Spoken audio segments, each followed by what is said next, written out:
Good morning friends, आपका बहुत बहुत स्वागत है आपके अपने यूट्यूब चैनल अत्री एकेडमी पर।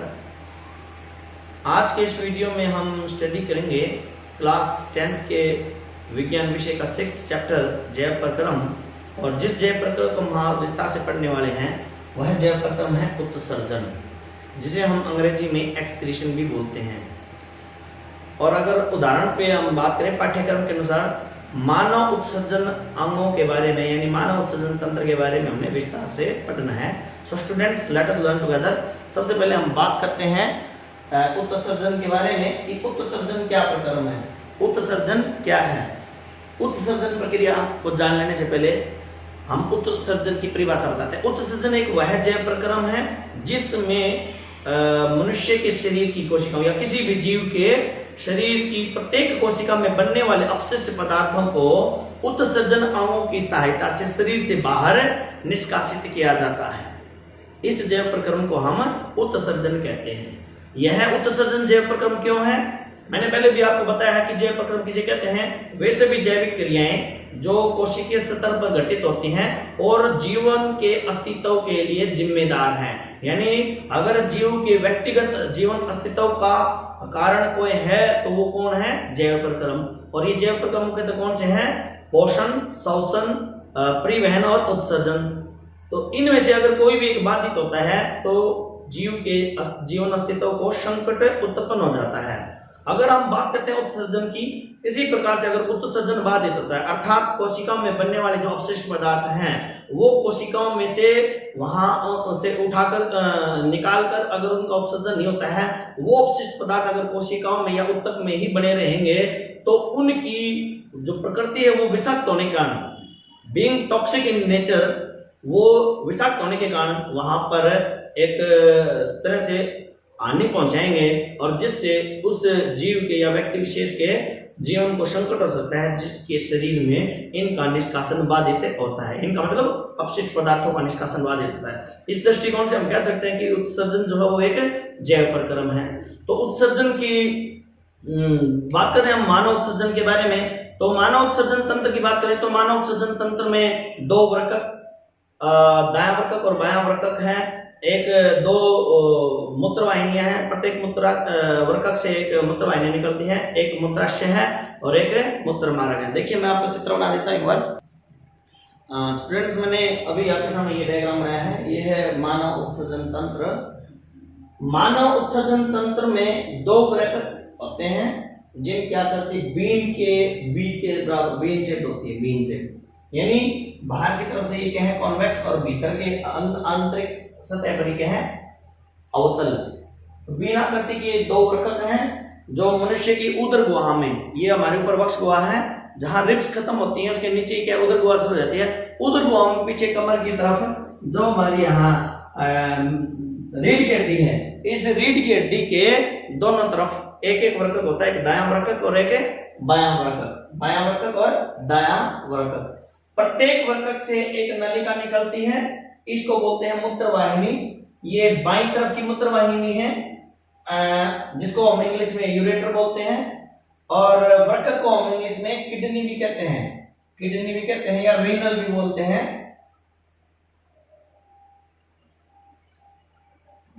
रीनल या इसको गुर्दे भी कहते हैं, इसको गुर्दे भी कहते हैं। तो इस प्रकार से मानव उत्सर्जन तंत्र में दो वर्कक हैं, दो मूत्रवाहिनियां हैं, बाईं और दाईं, और उसके बाद एक होता है मूत्राशय जिसको हम यूरिन ब्लडर कहते हैं, और उससे यूरिन ब्लडर से बाहर यूरिन को निष्कासित करने के लिए छिद्र रहता है जिसको बोलते हैं मूत्रमार्ग या यूरेट्रा। तो ये है हमारा मानव उत्सर्जन तंत्र।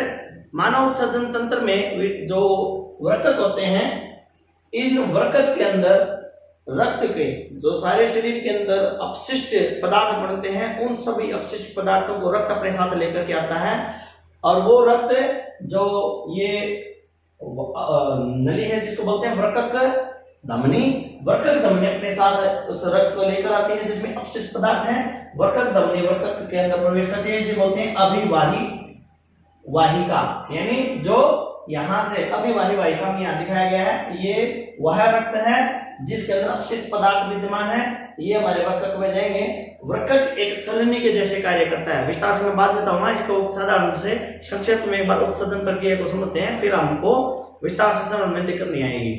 वृक्क जो ये वृक्क धमनी है, वृक्क धमनी अपने साथ सभी शरीर की कोशिकाओं से अपशिष्ट पदार्थों को रक्त के माध्यम से इस वृक्क में प्रवेश करती है अभिवाही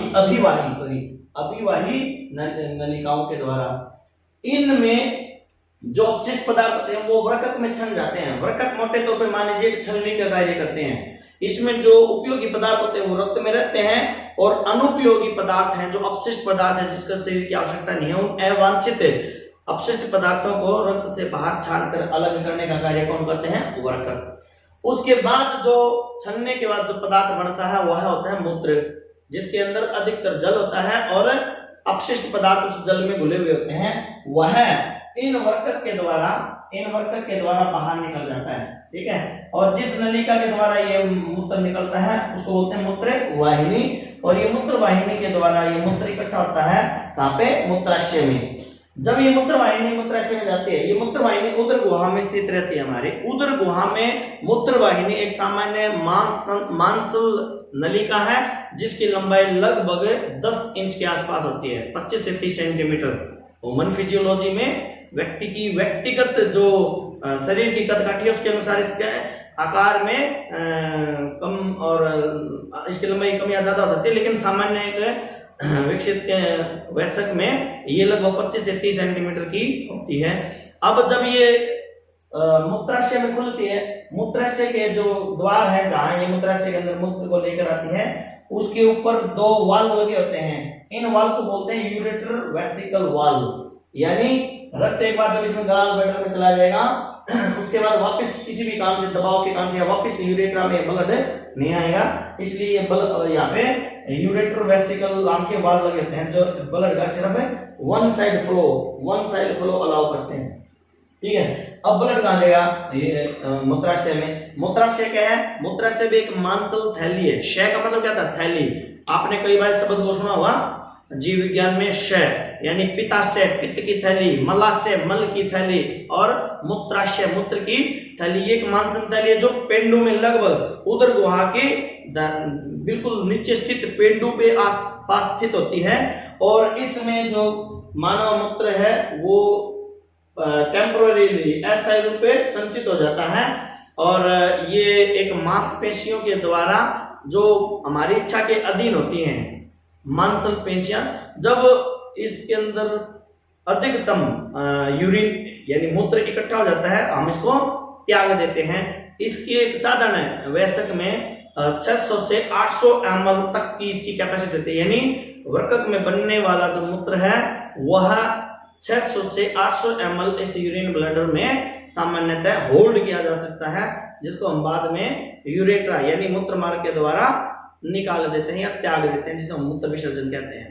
ये तो था हमारा मानव उत्सर्जन तंत्र का एक बड़ा विवरण। अब हम विशेष बात करेंगे वृक्क, और वृक्क के अंदर किस प्रकार से मूत्र का निर्माण होता है, या वो किस प्रकार से खून को साफ करता है, खून में से अपशिष्ट पदार्थों को निकालता है, उसको थोड़ा विस्तार से पढ़ेंगे।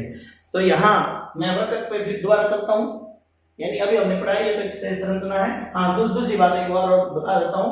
जब ये खून छन जाएगा, खून छनने के बाद में खून में जो अपशिष्ट पदार्थ होंगे वो कहाँ चले जाएंगे? जल में घुल करके मूत्र वाहिनी के द्वारा मूत्राशय में, और जो छनने के बाद जो साफ रक्त है, साफ रक्त से अभिप्राय मतलब जिसमें ये नाइट्रोजन अपशिष्ट पदार्थ जो टॉक्सिक अपशिष्ट हैं वो इसके अंदर नहीं रहेंगे।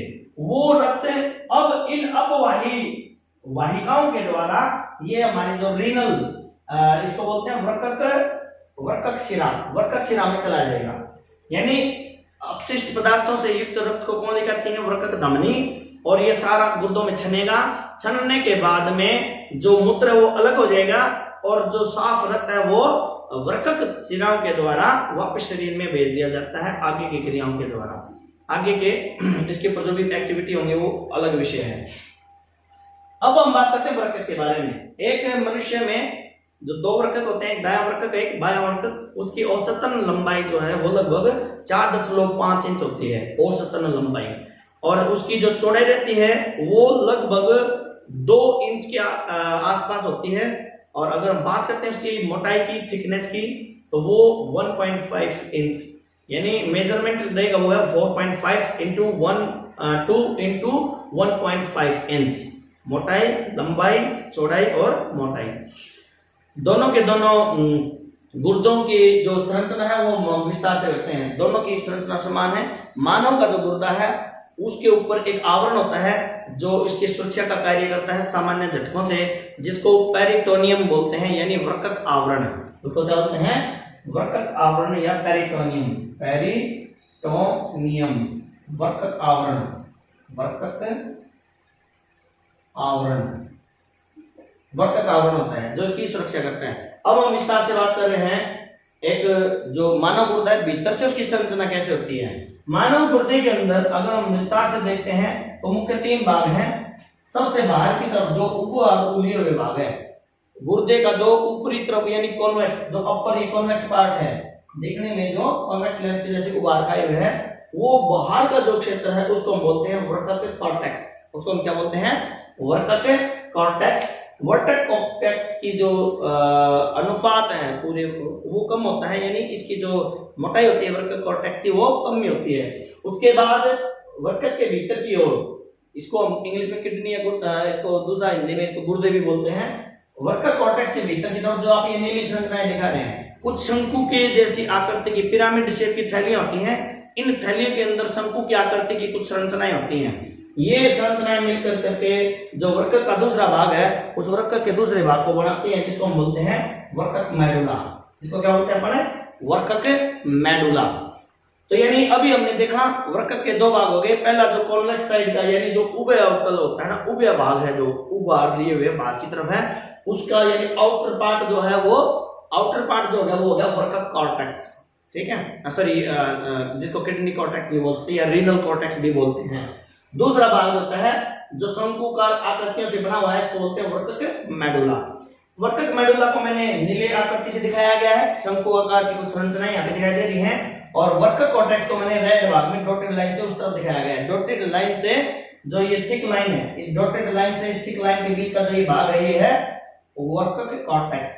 और ये जो भाग मैंने ग्रीन पार्ट से दिखाया गया है, इसको हम बोलते हैं वर्कक पेल्विस। यानी इस तरह से किडनी की अगर आंतरिक संरचना की हम बात करते हैं तो मोटे तौर पर किडनी के आंतरिक संरचनाओं में किडनी को हमने 3 भागों में बांट दिया है। आउटर मोस्ट जो कॉन्वेक्स की साइड में होता है वो वर्कक कॉर्टेक्स रहता है। उसके बाद में जो बीच का भाग है उसको बोलते हैं वर्कक मेडुला। और उभय अवतल धरातल जो होता है, यानी अवतल धरातल यानी भीतर की तरफ, यानी ये वाला पार्ट जो अवतल लेंस के जैसे भीतर की ओर धंसा हुआ है, ये वाला भाग, इस भाग में जो मैंने ग्रीन डॉट कलर से यहाँ पे दिखाया हुआ है, ये जो ग्रीन पार्ट है इसको बोलते हैं वर्कक पेल्विस। ये वर्कक पेल्विस क्या है और इनका कार्य क्या है, इनसे भी मैं भी बताता हूँ। सबसे पहले हम वर्कक पेल्विस से बात करते हैं। वर्कक पेल्विस, वर्कक यानी किसी गुर्दे का वह भाग है जिसमें वर्कक धमनियां और प्रवेश करते हैं, वर्कक शिराएं निकलती हैं। यानी जिस रक्त को शुद्ध करना है उस रक्त को गुर्दों में लाने वाली जो धमनियां हैं, वो धमनियां जिस भाग में प्रवेश करती हैं और जब उस रक्त का पूरी तरह से उसको छान दिया जाता है, उसमें से अपशिष्ट पदार्थों को निकाल दिया जाता है, उसके बाद जो छना हुआ रक्त है वो जिस नलिकाओं के द्वारा बाहर वापस रक्त परिसंचरण तंत्र में प्रवेश करता है, वो जो वर्कक शिराएं हैं, यानी रक्त को लाने वाली क्या है, अभिवाही वाहिकाएं, और रक्त को छानने के बाद ले जाने वाली कहते हैं अपवाही नलिकाएं। तो रेनल पेल्विस पार्ट जो होता है, रेनल यानी वर्कक के लिए यूज हो रहा है, सब ध्यान रखिएगा बार बार। वर्कक पेल्विस यानी रेनल पेल्विस में धमनी प्रवेश करती है और शिराएं निकलती हैं।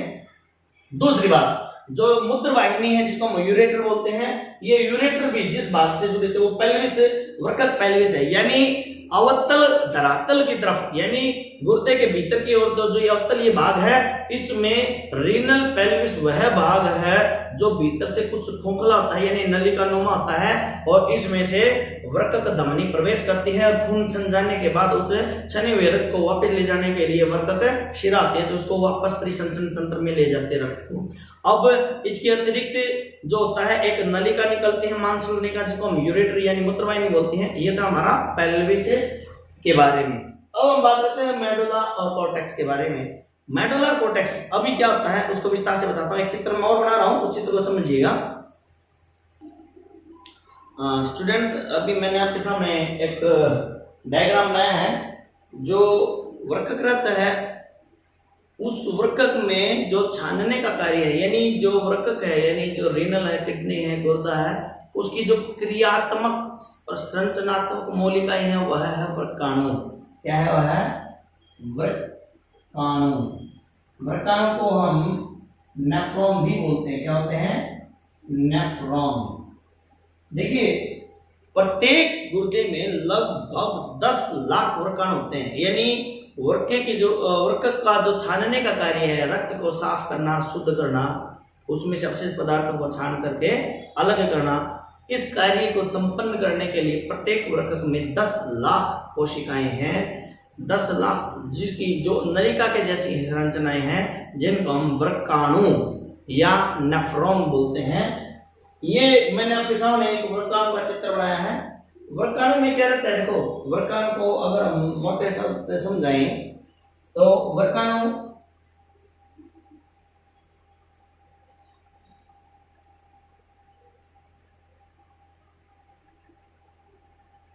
एक ट्यूब के जैसा स्ट्रक्चर है, जैसे मैंने यहां दिखाया। वर्काणु एक ट्यूबुलर पार्ट है, एक कोशिका है इसकी, वर्कक की कोशिका है, जिसमें एक कटोरी के जैसा भाग होता है। यहां से इसकी संरचना समझ जाती है वर्काणु की। वर्काणु में एक कटोरी के जैसा भाग होता है, कप शेप्ड ऐसे, जिसको हम बोलते हैं बोमन संपुट। और ये जो नाम पड़ा है, ये इसके खोजकर्ता के कारण है, जिन्होंने पहली बार ये बताया था कि ये संरचना जो कप जैसी आकृति होती है, ये मिस्टर बोमन, इनका पूरा नाम मुझे अच्छे से याद नहीं है, डॉक्टर बोमन थे ये। उनके नाम पर ही इस संरचना का नाम बोमन संपुट पड़ा। तो वर्कक में एक कटोरी के प्याली के आकृति की जैसी एक संरचना रहती है, जिसको बोमन संपुट बोलते हैं।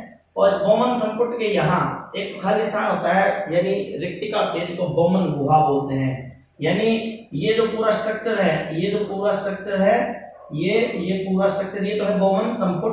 और बोमन संपुट के अंदर यहाँ जो ये खाली जगह दिखाई दे रही है, ये क्या है? बोमन गुहा। अब इस बोमन गुहा के अंदर ये देखिए, जो ये वर्कक धमनी है, ये वर्कक धमनी मैंने पिछले डायग्राम में बनाया था। एक लाल रंग से एक रक्त धमनी बनाई थी, रक्त नलिका, एक नीले रंग से। जो लाल की यानी जो रक्त को गुर्दों में लेकर के आते हैं, जिनमें अपशिष्ट पदार्थ होते हैं, उसे वर्कक धमनी कहते हैं। ये वर्कक धमनी से ये रक्त वाहिकाएं जो हैं, ये प्रवेश करती हैं ग्लोबुलर ये बोमन संपुट के अंदर। ये बोमन संपुट है, अंदर से खोखला है। इस खोखले भाग में जाकर के ये जो रीनल धमनी, रीनल आर्टरी से जो ये नलिकाएं आ रही है ना, इन आने वाली नलिकाओं को क्या बोलते हैं? अभिवाही धमनी। अभिवाही यानी रीनल आर्टरी से जो रक्त को वर्काणु के अंदर प्रवेश करवाती है। वर्काणु का पहली जो संरचना है, जहां से शुरुआत होती है वर्काणु की, वो है बोमन संपुट। बोमन संपुट के भीतर खोखला होने के कारण से उसमें जगह, उस जगह के अंदर ये अभिवाही धमनी प्रवेश करती है। अभिवाही धमनी अनेक छोटी छोटी शाखाओं में बट जाती है और बहुत बारीक सूक्ष्म रक्त केशिकाओं का जाल बनता है। रक्त की यानी ब्लड कैपिलरीज, जिसको बोलते हैं केशिका गुच्छ, यानी कैपिलरीज का एक नेटवर्क बनता है यहाँ पे।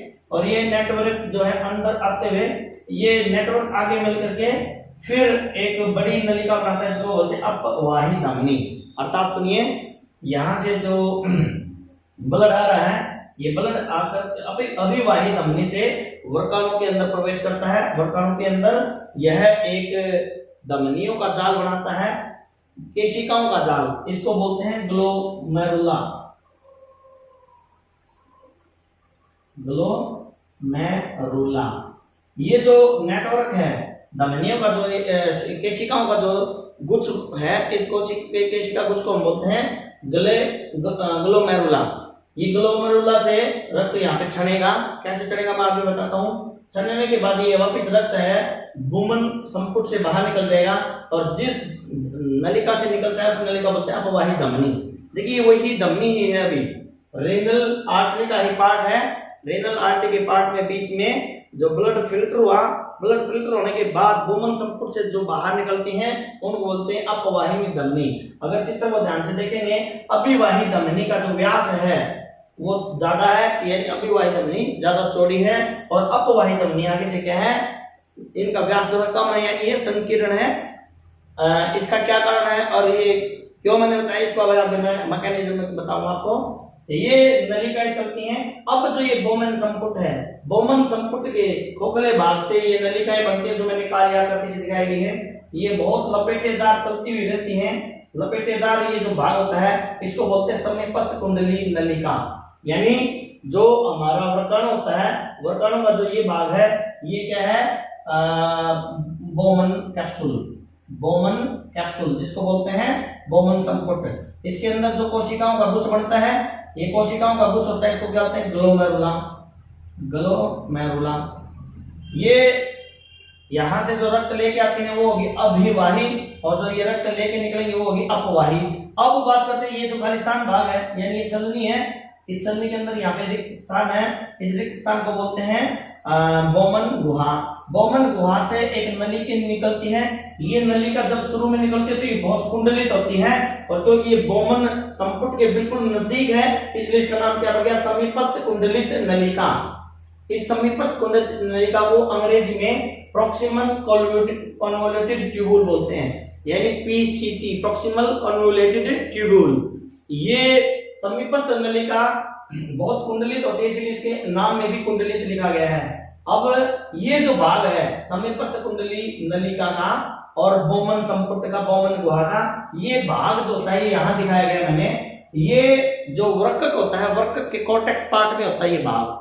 अब उसके बाद में जो ये वृक्काणुओं से निकलने वाली जो नलिका है जो बहुत अधिक कुंडलित थी, अब ये कुंडलित भाग, कुंडलियां इसमें अब नहीं रहेंगी, ये बस एक लूप बनाएगा यू आकृति का, यानी इसको बोलते हैं लूप ऑफ एनले, जो यू आकृति का है। यहाँ से ये देखिए, ये जो काली आकृति से मैंने दिखाया गया है ये क्या है, लूप ऑफ एनले, यानी अंग्रेजी के अक्षर यू के जैसे दिखाई दे रहा है ये।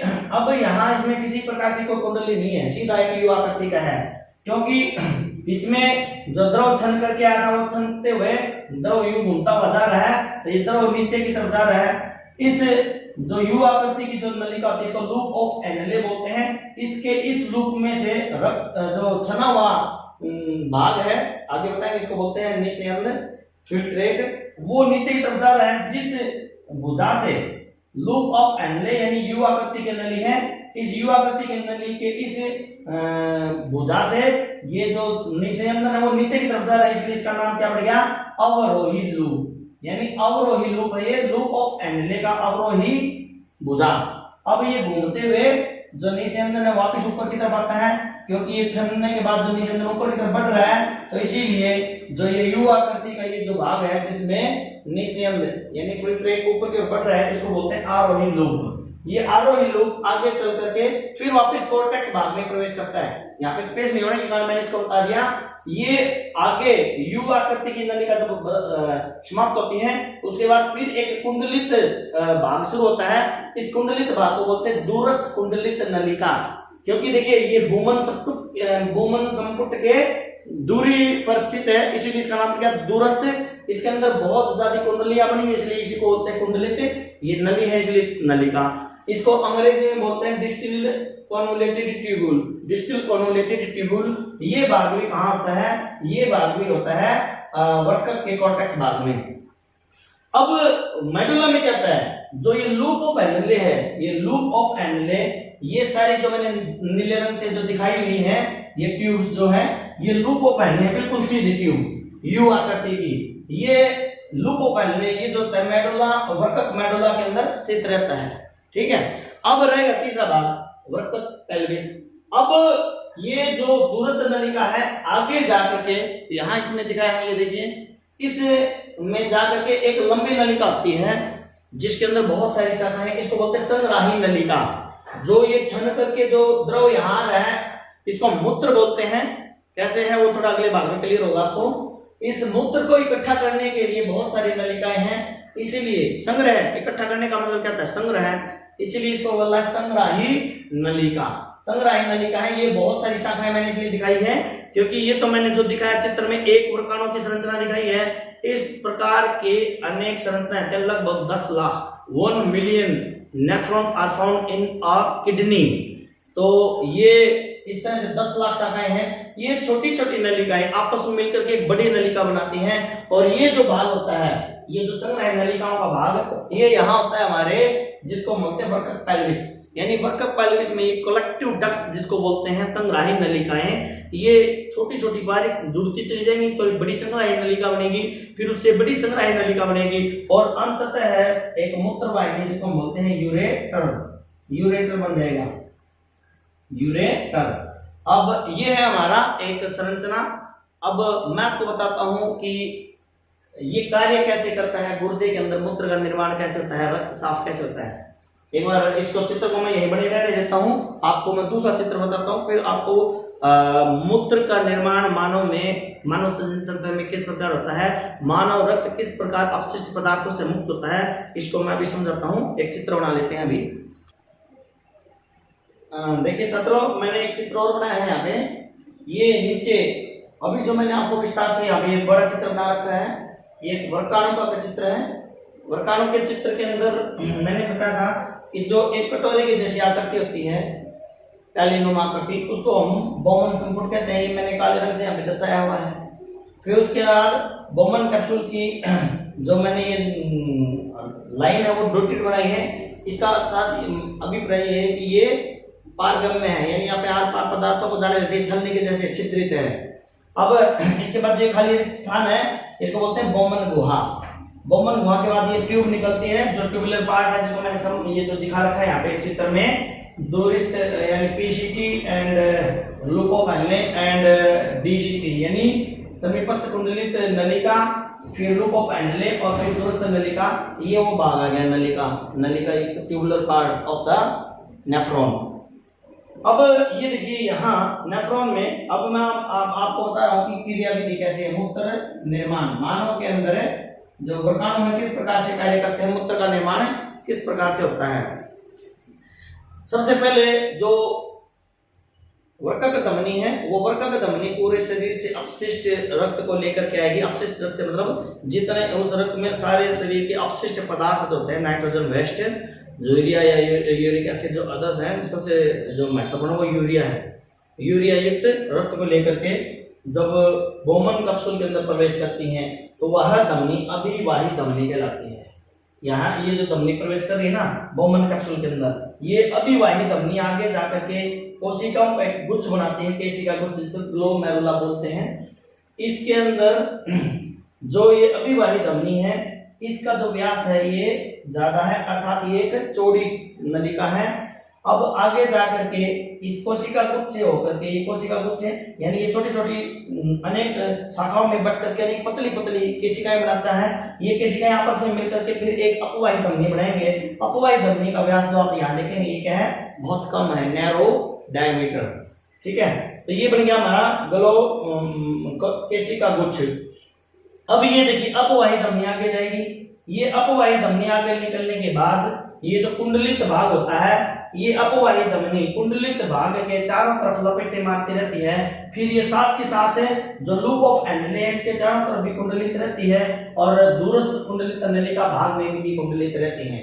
इनकी जो दीवार है इतनी बारीक होती है कि जो पदार्थ रक्त में या फिर निषेधन में होते हैं वो आदान प्रदान इनका आसानी से हो सकता है। देखिए समझाता हूं आपको। रक्त जब यहाँ आएगा, क्योंकि अभिवाही धमनी है इसका व्यास ज्यादा है और जबकि अपवाही धमनी है इसका व्यास कम है, इसके कारण से जब अधिक ज्यादा चौड़े व्यास के कारण से इसके अंदर रक्त प्रवेश करता है तो इसका जो आगे अपवाही का व्यास कम होने के कारण से इसके अंदर बहुत अधिक दबाव बन जाता है, उच्च दाब। ये जो उच्च दाब बनता है इसको बोलते हैं अल्ट्राफिल्ट्रेशन या प्राणनिषेधन दाब। ये जो दाब होता है ये लगभग 75 mmHg, जिसको हम बोले तो इसको बोलते हैं 10 किलो पास्कल के बराबर हो जाता है। ये जो दबाव बढ़ता है आगे से अपवाही धमनियां जो है वो संकरी होने के कारण से और पीछे से अभिवाही धमनियां अधिक चौड़ी होने की वजह से जो दबाव उत्पन्न होता है, इस दबाव को अल्ट्रा प्रेशर बोलते हैं या इसको परिनिषेधन दाब बोलते हैं, जो लगभग 75 mmHg होता है। तो ये उच्च दबाव के कारण से जो रक्त है वो छनने लगता है। रक्त में जो विद्यमान अपशिष्ट पदार्थ हैं वो छन करके यहाँ आ जाएंगे नीचे। रक्त के अंदर जो जल है प्लाज्मा में, और वो छन करके कहाँ आ जाएगा, पहले 1 नंबर। यानी मूत्र निर्माण के अंदर मुख्य 4 चरण होते हैं। निःसंयन जिसको हम फिल्ट्रेशन बोलते हैं, दूसरा होता है पुनः अवशोषण जिसको हम रीएब्जॉर्प्शन बोलते हैं, तीसरा जो होता है वो होता है श्रावण यानी जिसको हम बोलते हैं सिक्रीशन, और जो चौथा भाग होता है वो होता है उत्सर्जन। तो सबसे पहले जब रक्त केशिका गुच्छ में प्रवेश करता है तो अल्ट्रा प्रेशर के कारण से इसका अल्ट्रा फिल्ट्रेशन होता है। फिल्ट्रेशन मतलब छनना, जिसको परानिस्यंदन बोलते हैं। परानिस्यंदन के कारण से यहाँ जो रक्त के अंदर रक्त कोशिकाएं हैं और प्लाज्मा में जो प्रोटीन विद्यमान है वो अधिक बड़े आकार के होने के कारण से इन धमनियों से बाहर नहीं निकलती, केशिकाओं के गुच्छ से बाहर नहीं आती, और ये इन अपवाही धमनियों में जाने वाले रक्त के साथ चली जाती हैं। लेकिन रक्त में जो विद्यमान जल है और उस जल में घुले हुए जो विभिन्न प्रकार के अपशिष्ट पदार्थ है, यूरिया आदि और अन्य कुछ आयन होते हैं जैसे सोडियम आयन, पोटाशियम आयन और लेड और प्रोटीन के अपघटन से बनने वाले अन्य अपशिष्ट पदार्थ यूरिक अम्ल आदि, वो सब जल में घुल करके बाहर वोमन गुहा में आ जाते हैं। वोमन गुहा में जो ये छनने के बाद जो तरल आता है, इस तरल को निःसंयन बोलते हैं, यानी फिल्ट्रेट। क्या बोलते हैं इसको? निःसंयन, निःसंयन यानी फिल्ट्रेट। फिल्ट्रेट, ये फिल्ट्रेट जो होता है, ये फिल्ट्रेट यहाँ से होता हुआ इन समीपस्थ कुंडली नलिकाओं में से होता हुआ, फिर लूप ऑफ एनले में से होता हुआ दूरस्थ कुंडलिकाओं में जाता हुआ कहाँ चला जाएगा? संग्राही नलिकाओं में। लेकिन जब अपनी ये इतनी लंबी यात्रा करता है, इन जो नलिका युक्त भाग हैं हमारे वृक्काणु के, इस वृक्काणु के नलिका युक्त भागों के विभिन्न चरणों में से विभिन्न कुंडलित और ये लूप ऑफ एनले और डीसीटी भाग से गुजरते होते क्या होता है, ये जो अपवाही धमनियां हैं, ये अपवाही धमनियां जैसे जैसे वोमन कैप्सूल से बाहर निकलती हैं, साथ ही साथ ये जो है जो ये इसका वोमन कैप्सूल का नलिका युक्त भाग है जिसमें से निःसंयन यानी ये जो फिल्ट्रेट इसमें बह रहा है भीतर की ओर, इसके बाहर की ओर ये जो अपवाही धमनियां हैं ये इसके चारों तरफ लपेटे बना लेती हैं।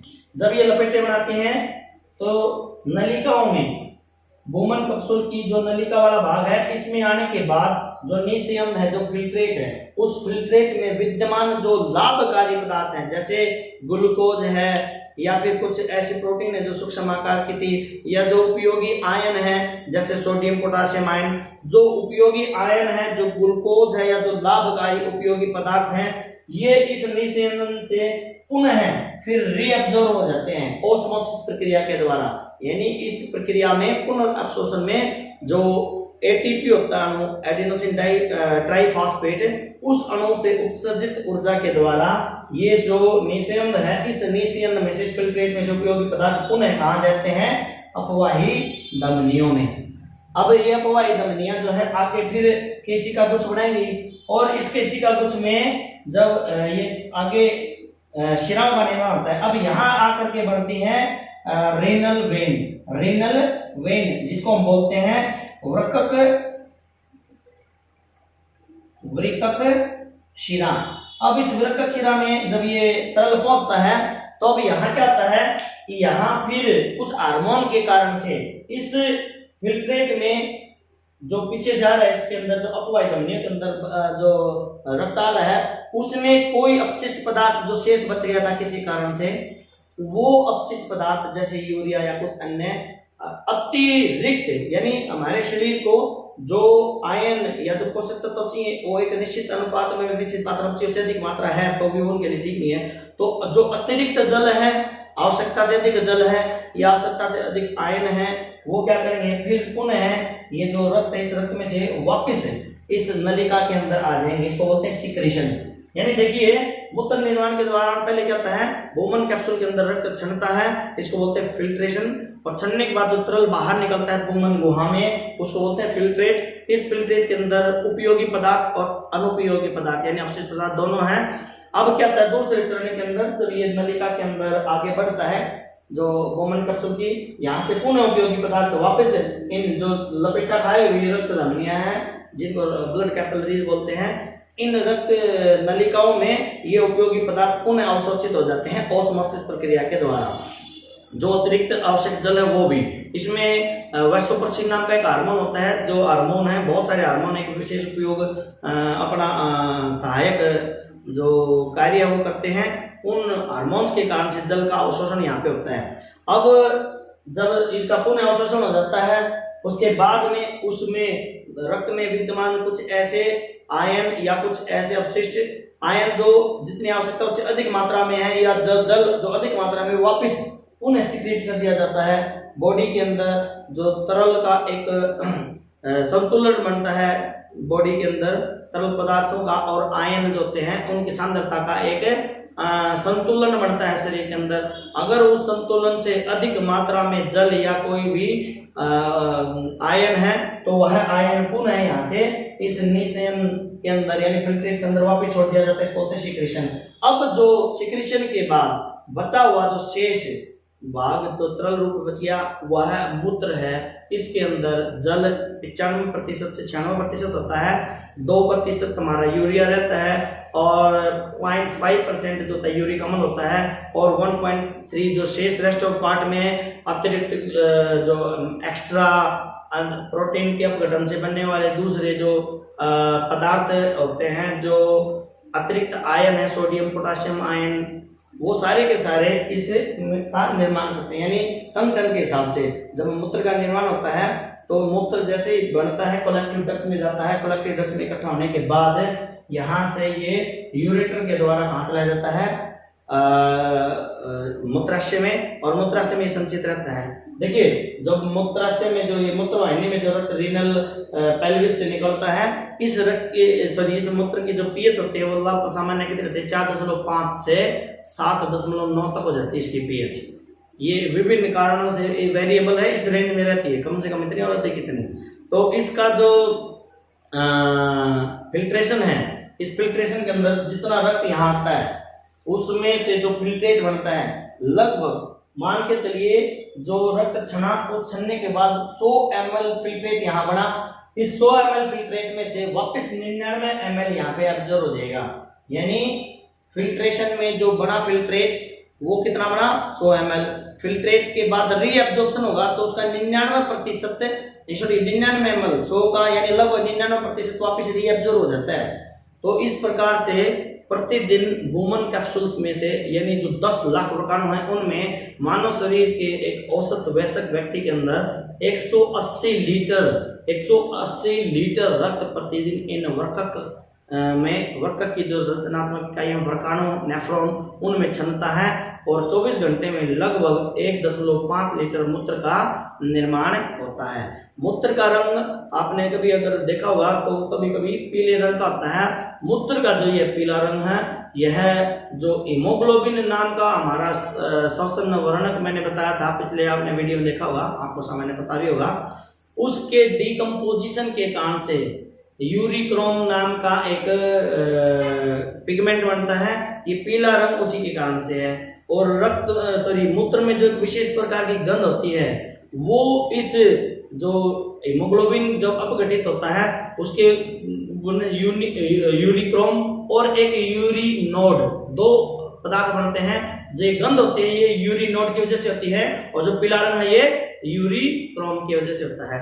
तो इस प्रकार जब ये जो मूत्र है, ये मूत्रवाहिनियों से तो जब मूत्राशय में इकट्ठा होता है, मूत्राशय में इसको मानव शरीर कुछ समय तक संचित रख सकता है, और जब इच्छा होती है या जब हम टॉयलेट जाएंगे तो इसको अपनी इच्छा अनुसार इस मूत्राशय में एक विशेष प्रकार की मांसपेशी होती है जिसका सिकुड़ना और फैलना ये एक वांछित क्रिया है, यानी हमारी इच्छा के अधीन है। हम कभी कभी जब हमारे को यूरिन ब्लैडर में यूरिन से प्रेशर फील होता है तो हम उसको कुछ समय के लिए होल्ड भी कर सकते हैं ऐच्छिक मांसपेशियों के कारण से। और जो छिद्र जिसके द्वारा ये मूत्र बाहर निकलता है उसको बोलते हैं मूत्र द्वार, और इसको बोलते हैं यूरेट्रा। मूत्र मार्ग के द्वारा ये मूत्र मार्ग नर और मादा दोनों में मूत्र को बाहर में विसर्जित करता है, किंतु अगर नर की बात करते हैं, मूत्र विसर्जन के अतिरिक्त यौन प्रक्रियाओं में वीर्य के पतन के लिए भी यह एक मार्ग को प्रशस्त करता है। इस प्रकार से हमने जो अभी अध्ययन किया वो था मानव उत्सर्जन तंत्र। मानव उत्सर्जन तंत्र के अंदर वर्कक क्या है हमने बताया, वर्कक की संरचना बताई, वर्काणु क्या है, वर्काणु की संरचना, और फिर उसके बाद मूत्र का निर्माण होना, फिर मूत्र का संगठन बताया। संगठन का मतलब 95% इसकी कंपोजिशन 96% उसमें वाटर है, 2% उसमें यूरिया है, 2.5% यूरिक एसिड है, और रेस्ट ऑफ द पार्ट में जो एक्सेस ऑफ द आयंस हैं, sodium ion, potassium ion, extra glucose या प्रोटीन के अपशिष्ट, वो सब इसके अंदर कैरोटीन बॉडीज होती हैं। अब अगला हमारा टॉपिक है वर्कक विघात क्या होता है और इसके क्या परिणाम होते हैं। देखिए, वर्कक विघात जो होता है ये बहुत दुर्लभ स्थिति है, यानी सामान्य ये व्यक्ति में होती नहीं है, सामान्य परिस्थितियों में किन विशेष कारणों में होता है। क्या होता है मैं बता रहा हूँ। अभी हमारा नेक्स्ट टॉपिक है वर्कक विघात। वर्कक विघात क्या है? वर्कक विघात एक ऐसी परिस्थिति है जिसमें किसी व्यक्ति के जो वर्कक हैं, यानी गुर्दे या किडनी, जिसको रीनल भी बोलते हैं, वो काम करना बंद कर देते हैं। जो उनके अंदर जो वर्काणु नाम की जो क्रियात्मक रचनाएं होती हैं, जिसको हम नेफ्रॉन बोलते हैं, उनमें कुछ इस तरह से दोष उत्पन्न होता है। ये किसी चोट के लगने के कारण से हो सकता है, कुछ आनुवंशिक कारणों से हो सकता है, या आहार आदतों की वजह से, एक्सेस ऑफ अल्कोहल या बहुत इस तरह से पदार्थ खाने से जिसके अंदर बहुत ज़्यादा अपशिष्ट पदार्थों का निर्माण होता है, जिससे इनके किडनीज के ऊपर बहुत ज़्यादा दवाइयाँ खाने पर, जो बहुत सारी दवाइयाँ हम ले लेते हैं, बहुत ज़्यादा एंटीबायोटिक्स ले लेने से, हैवी एंटीबायोटिक्स ले लेने से अनेक कारण होते हैं, जिनके कारण से प्राकृतिक रूप से हमारे जो वर्काणु हैं वो जन्म से लेकर मृत्यु तक सामान्य रूप से कार्य करते रहते हैं। प्रकृति की अच्छी सुंदर व्यवस्था है, किंतु जब खान पान की आदतें या अन्य किसी कारण से, जैसे एक्सीडेंट से, दुर्घटना आदि से, जब इन गुर्दों के अंदर गुर्दों के कार्य करने की क्षमता नष्ट हो जाती है, तो इसको बोलते हैं वर्कक विघात। क्या बोलते हैं इसको? वर्कक विघात, यानी रीनियल फेलियर, यानी किडनियां काम करना बंद कर देती हैं। इस स्थिति में जो रोगी है, जिसकी गुर्दे काम करना बंद कर देते हैं, उसके रक्त के अंदर अपशिष्ट पदार्थ निरंतर संचित होते रहते हैं, और इस कारण से जो ये यूरिया है, ये एक विषाक्त अपशिष्ट पदार्थ है। उसके अंदर विषाक्त पदार्थों की मात्रा ज्यादा होने से उसके जीवन अस्तित्व को खतरा आ जाता है।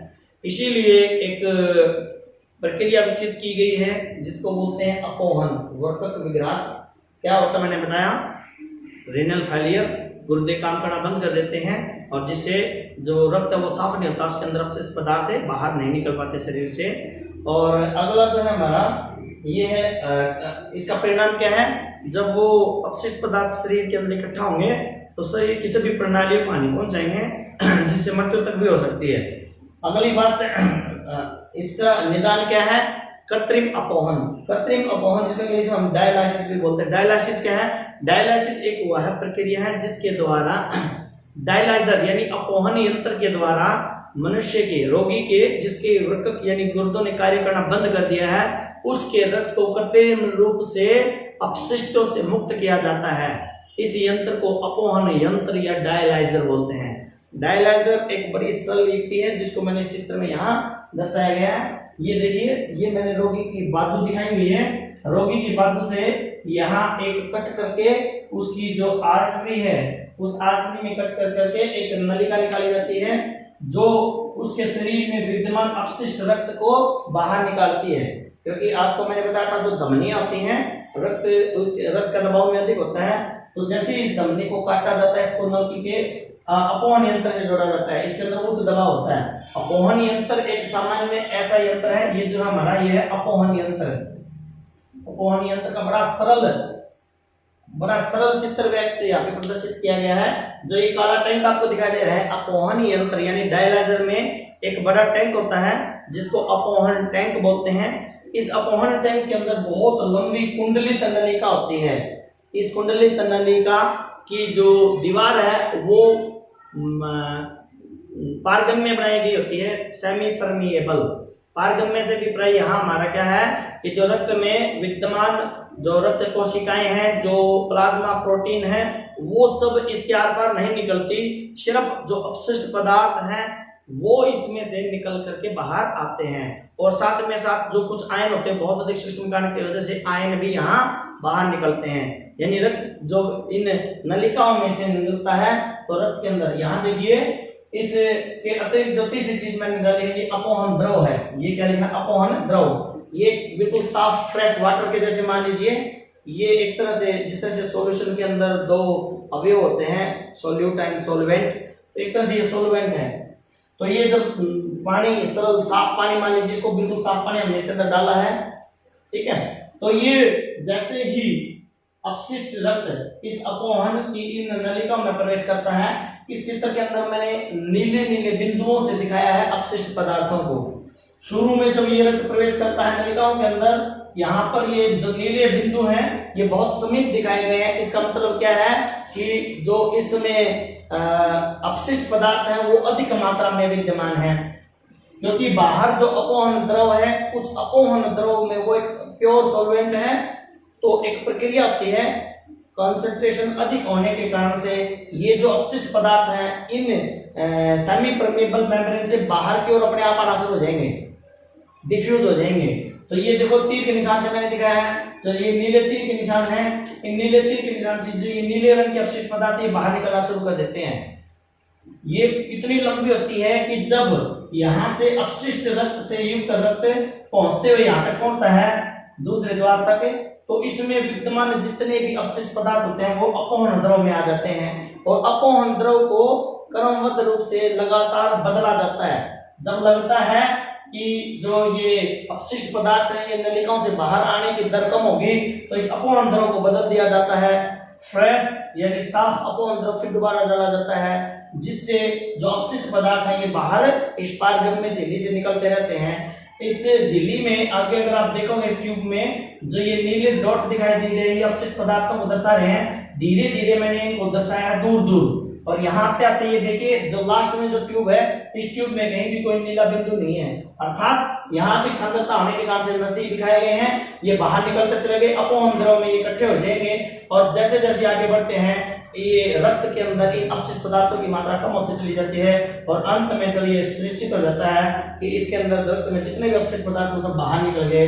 अब इस अपोहन यंत्र से शुद्ध रक्त को मनुष्य की जो शिराएं हैं शिराओं के अंदर डाला जाता है। यानी नली यहाँ काट की जाती है, अपोहन द्रव में अपोहन यंत्र में लाने के लिए क्या काटी जाती है, आर्टरी को जोड़ा जाता है। और जब शुद्ध रक्त हो जाएगा, शुद्ध रक्त से मतलब हमारे यहाँ ऑक्सीजन युक्त रक्त से नहीं है, मतलब यहाँ जिसमें अपशिष्ट पदार्थ नहीं है उससे अभिप्राय है, उसको धमनियों शिरा में डाल देते, क्योंकि ये रक्त जो है वापस कहाँ जाएगा, हृदय में ना। हृदय में रक्त को ले जाने वाली कौन सी नलिकाएं होती हैं, शिराएं, और जो रक्त को लाती होगा धमनियां।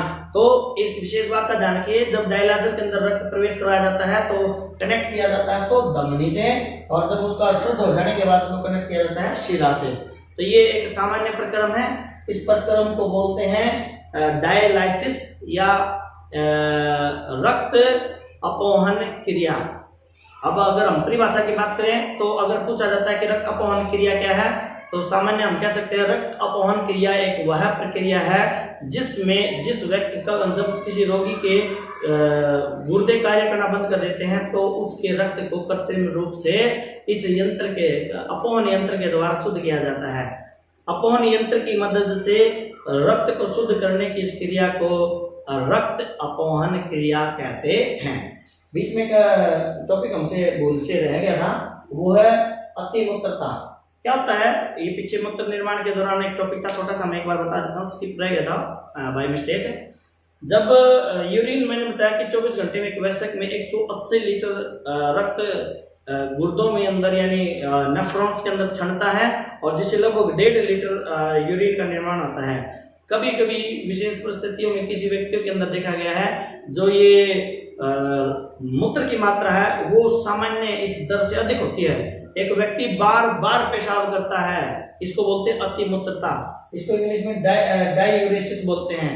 ये डाययूरेसिस कई कारणों से होता है। कुछ ऐसे पेय पदार्थ जैसे चाय कॉफी आते हैं, कुछ ऐसे पदार्थ जब रक्त में प्रवेश करते हैं जैसे कैफीन, और ये कैफीन जो है कॉफी के अंदर पाया जाने वाला द्रव है। टैनिन, ये जब रक्त के अंदर प्रवेश करते हैं तो ये क्या है, मूत्र निर्माण की प्रक्रिया को, मूत्र की मात्रा को बढ़ा देते हैं। इस स्थिति को डायूरेटिक या डायूरेसिस बोलते हैं या अतिमूत्रता। और जो ये पदार्थ जिससे अतिमूत्रता का स्थिति पैदा होती है इनको डायूरेटिक सब्सटेंस बोलते हैं, जैसे चाय और कॉफी। चलिए अभी हम लास्ट टॉपिक कर लेते हैं, अन्य जीवों में उत्सर्जन कैसे होता है। मानव सबसे जटिल संरचनाओं वाला जीव है, सबसे अधिक कोशिकीय विकास और ऊतक विकास मानव में होता है। हमने भी मानव के बारे में पढ़ा। इसके अतिरिक्त बहुत सारे जीव हैं, उनके अंदर उत्सर्जन के अंग विभिन्न होते हैं। अगर हम उदाहरण के लिए बात करते हैं एक कोशिकीय जीवों में, एक कोशिकीय जीवों के अंदर पूरा शरीर क्या एक ही कोशिका से बना हुआ, सारी की सारी जैविक क्रिया कोशिका के द्वारा होती हैं। उनमें इस प्रकार का कोई भी उत्सर्जन तंत्र नहीं होता। उदाहरण के लिए अगर हम बात करते हैं अमीबा की, अमीबा में एक छोटी सी पतली झिल्ली वाली एक जिसको बोलते हैं रिक्तिका बनती है, संकुचनशील रिक्तिका होती है पूरी के पूरी कोशिका के अंदर। अमीबा की कोशिका के अंदर भीतर बनने वाले जो अपशिष्ट पदार्थ हैं वो प्रासरण विधि के द्वारा विसरण विधि के द्वारा वो कहाँ इकट्ठे हो जाते हैं, संकुचनशील रिक्तिका में, जो एक तरह से नेफ्रॉन के जैसे कार्य करती है। और उन अपशिष्ट पदार्थों को वहां से जब वो अपनी कोशिका झिल्ली के पास ला करके बाहर खोल देता है, निकल जाता है। अगर हम बात करते हैं कुछ इंसेक्ट्स, केचुआ आदि की, उनके अंदर नेफ्रिडिया नाम के कुछ एलिमेंट्स होते हैं। वो नेफ्रिडिया भी एक तरह से इस तरह की संरचना है जो हमने व्रकाणु के बारे में किया था, वो भी ट्यूब लाइक स्ट्रक्चर है। उनमें भी जिस तरह से नेफ्रॉन के भीतर से रक्त जाता है तो छन जाता है, नेफ्रिडिया भी कुछ इस तरह की ट्यूबुलर है जो छनने के जैसे कार्य करती हैं। और जैसे कुछ जीव ऐसे होते हैं जैसे केचुए की भी ले लिए, और उनकी त्वचा भी क्या करती है, वो उत्सर्जन का कार्य करती है, अपशिष्ट पदार्थों को सीधा त्वचा के बाहर से बाहर। जिस प्रकार अगर हम बात करते हैं मानव मनुष्य में जब पसीना आता है, पसीने के अंदर जो जल होता है उस जल के अंदर जो अतिरिक्त जो आयन होते हैं, जैसे सोडियम क्लोराइड की मात्रा, अगर हम ज्यादा अधिक नमक का सेवन करते हैं, सोडियम आयन आवश्यकता से ज्यादा शरीर में हो जाएगा, उस सोडियम आयन को, क्लोराइड आयन को पसीने के द्वारा, क्योंकि ये जल में घुलनशील है तो वो पसीने के द्वारा बाहर निकल जाते हैं हमारी त्वचा से। कभी आपने देखा है जब आप गर्मियों में वस्त्र पहनते हैं, अगर आपको पसीना आता है, कपड़ों के ऊपर सफेद रंग के धब्बे बन जाते हैं। ये सफेद धब्बे जो है जो साफ आपको लगभग रंगीन कपड़ों पर ज्यादा दिखाई देंगे, ज्यादा गहरे रंग वालों पे। तो वो सफेद क्या है, वो क्या है, उन पदार्थों का अपशिष्ट के निकलने के कारण से जो पसीने में अपशिष्ट पदार्थ निकले। और जो इसका नमकीन जो स्वाद होता है पसीने का, वो भी इसी कारण से होता है, इसके अंदर घुले हुए सोडियम क्लोराइड आयंस की वजह से होता है, सोडियम और क्लोराइड के आयंस की वजह से। अब हम बात करते हैं अंतिम जो पादपों में उत्सर्जन, क्या पादपों में उत्सर्जन होता है? जी हाँ, क्योंकि अनेक जैविक प्रक्रियाओं के दौरान पादपों में भी अपशिष्ट पदार्थ बनते हैं। इन अपशिष्ट पदार्थों को जो पादपों किस प्रकार से निकालते हैं, विशेष प्रकार के जो अपशिष्ट पदार्थ पौधों में बनते हैं उनको वो अपने उन ऊतकों में, उन ऊतकों की कोशिकाओं में संचित कर देते हैं जो मृत हो जाती हैं। यानी जो हमारे शरीर में या अन्य जीवों के शरीर में, साथ साथ पेड़ पौधों के भी अंदर कोशिकाएं मरती भी हैं और नई कोशिकाएं बढ़ती भी हैं। पौधों के अंदर जब कोशिकाएं मरती हैं तो उस मृत ऊतक के अंदर जो अपशिष्ट पदार्थ जो है पौधों के अंदर वो प्रकृति ने ऐसी व्यवस्था की उनके अंदर संचित होते रहते हैं। और वो जो पत्तियां होती हैं जो टूटती हैं, गिरती हैं, अपने आप झड़ जाती हैं, अपशिष्ट पदार्थ उन पत्तियों के अंदर भी होते हैं। पत्तियों के झड़ने के साथ वो अपशिष्ट पदार्थ भी पौधे से निकल जाते हैं। कुछ अपशिष्ट पदार्थ जो होते हैं गोंद जैसे पदार्थों के रूप में बाहर निकल जाते हैं। पौधे के सतह के ऊपर, पौधे के जो तने हैं उसके ऊपर कुछ विशेष प्रकार के छिद्र होते हैं जिनको लेंटिकल्स बोलते हैं। उनमें से एक द्रव निकलता है, गाढ़ा द्रव, जिसको हम बोलते हैं गोंद, जिसको हम इस्तेमाल भी करते हैं खाद्य रूप में गोंद का इस्तेमाल करते हैं, जिसको बोलते हैं बूंद गादना, बूंद का खाना। तो ये होता है। एक विशेष बात यहाँ पे मैं आपको बताऊंगा, जब ये जिक्र हुआ है, मानव अपशिष्ट जो होते हैं वो पौधों के लिए पोषकों का काम करते हैं, जिस द्वारा मल मूत्र का विसर्जन करते हैं। ये मल मूत्र पौधों के लिए एक तरह से पोषक तत्व प्रदान करते हैं। और पौधों से निकलने वाले जो अपशिष्ट हैं, जो पौधों के लिए अपशिष्ट है, वो जो गोंद है उसका सेवन हम करते हैं, वो हमारे लिए औषधीय गुणों युक्त होते हैं। तो ये एक विशेष व्यवस्था है। तो दूसरा क्या होता है पादपों के अंदर, और कुछ जो ये जाइलम और फ्लोएम नाम के उत्तक होते हैं, ये इनके भीतर जो जाइलम फाइबर होते हैं और जो फ्लोएम फाइबर होते हैं, ये अपशिष्ट पदार्थ उनमें भी इकट्ठे होते हैं, जिसकी वजह से पौधे के तने को मजबूती मिलती है। So this is all about this excretory system. इसी के साथ ये हमारा एक्सक्रीटरी सिस्टम पूरा होता है। फिर एक बार पुनः मिलते हैं हम आपको अगले वीडियो में एक नए चैप्टर के साथ। हमने अपने जैव प्रक्रम पाठ के चारों जो जैव प्रक्रम थे उनको विस्तार से पढ़ लिया है। जिन व्यूअर्स ने फर्स्ट टाइम इस वीडियो को देखा है या इस चैनल पे हैं वो इस चैनल के प्लेलिस्ट में जाकर के कक्षा 10वीं हिंदी मीडियम की प्लेलिस्ट में जाकर के सारे पिछले वीडियो देख सकते हैं। और दूसरा, जितने भी व्यूअर्स अभी बने हुए हैं मैं उनसे रिक्वेस्ट करता हूं चैनल को छोड़ने से पहले चैनल को सब्सक्राइब कीजिए और ये घंटे का जो बेल आइकन है इसको दबा दीजिए, जिससे आपको जो भी अगले वीडियो में अपलोड करूं उसका समय पे नोटिफिकेशन मिलता रहे। Thank you very much for being here. Don't forget to share, subscribe and comment.